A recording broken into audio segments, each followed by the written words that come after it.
Welcome to MMT Chats. This episode brought to you by ISCAR with new ideas for machining intelligently.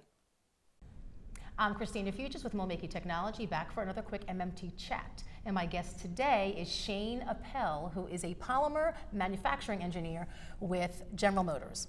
How are you? I'm doing well. How about yourself? So you are here today to talk about a project you've done with Omega Tool Corporation, based out in Canada. Correct. And with Finkl Steel. Yes. So can you tell me a little bit about, well, actually it was to prove out a dimensional stability of a new P20 variant steel, right? So can you explain a little bit about how this project got started and what was the goal of the project? Yeah, so Finkl first created this new grade of steel called MD Extra, which is kind of a twist on P20.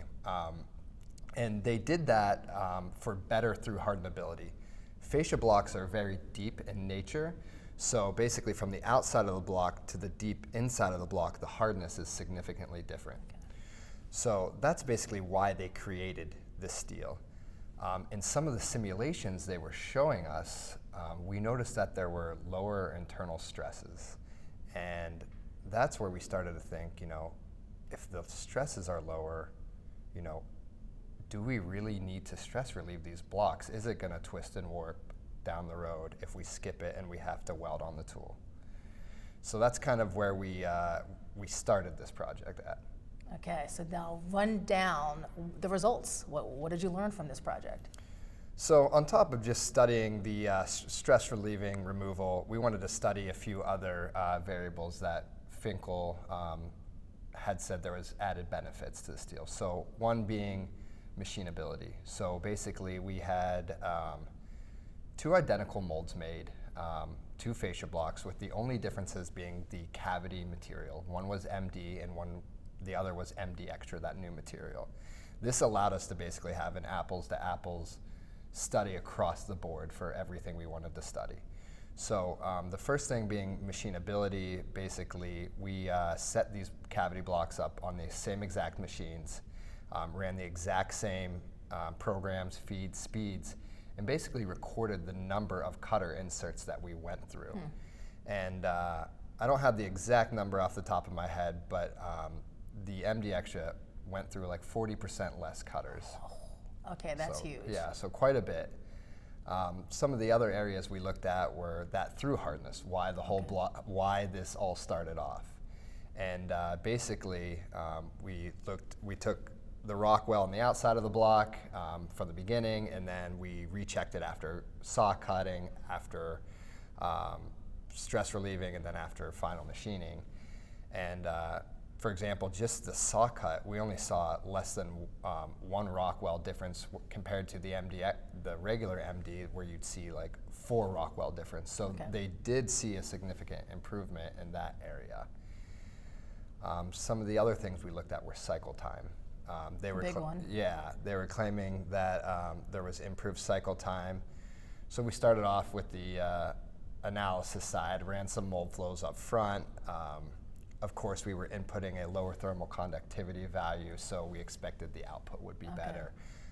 What we really wanted to know is what's going on in real life. So we mounted a thermal camera inside the press, basically ran 30 fascia shots to allow the process to stabilize, allowed the mold temperatures to stabilize, and then we started taking thermal images. Now we did that for both blocks. Okay. And what we saw is that the MD Extra part was coming out somewhere between like 4 and 5 degrees cooler than the MD Extra was coming out cooler than the MD. So basically so we had that higher temperature with the MD and the MD Extra. We wanted to start looking at, okay, how many seconds can we take out of that MD Extra to get back up to that original MD temperature to give us a concrete value there. So we were able to determine that there was approximately 2-second cycle time savings. Okay, hey, every second counts. That's the big one. So out of all those variables that you tested, what were you the most impressed by? I would say overall just the cycle time savings for me personally, because that's something I can directly relate to. I mean, I work in the mold making business, but I don't work at a tool shop. So, as important as it is to, reduce the amount of cutters that are used and things like that, I think there's a lot of promise in the cycle time savings. And then the key one we studied was basically deflection. So this was an actual production tool, so we couldn't be doing all this crazy production tools, all this crazy experimental stuff, right? We had to work within reason. So what we did is we basically scanned and CMM'd the blocks prior to stress relieving, and then we CMM'd them after. That way we could see how much these molds are basically deflecting and moving. And what we got from that data is that the MD Extra deflected 3 times less than the MD. So if you look at the deflection curves, they're actually pretty flat compared to the base MD. And why that's important is a lot of people think if you skip stress relieving, the block's gonna break. Yeah. That's not the case. That's not why we stress relieve. We stress relieve because if you don't stress relieve and then you have a design change down the road and you have to full process weld on this block and you introduce a lot of heat, that block could deflect. Your mold's already done spotted, you know, everything's complete. You want to touch it less. Yeah, exactly. So if it moves and, you know, now things aren't aligning, you know, you have problems. So basically, the minimal amount that this material deflects is something we'd be comfortable with even if we did have to full process weld.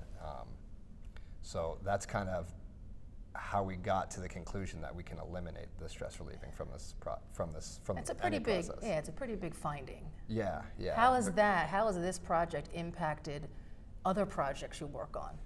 I think there's a lot of different paths we can go down on basically all the added benefits, but I think the one we're focusing on right now is basically the stress relieving aspect, and it's more of just educating people right now. Before we go too crazy down the road of all these studies, there's trust issues. The whole industry has always stress relieved, so it's this common step, right? Yeah, exactly. So people aren't just like, okay, let's remove it, you know. So it's more educating them that, you know, the blocks aren't going to break.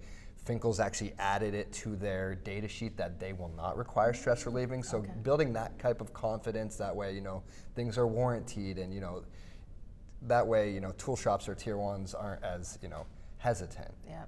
So building the confidence, I like it. Exactly. All right, well, thank you, Shane, for that little tidbit about that awesome project that you're willing to share with the rest of the industry.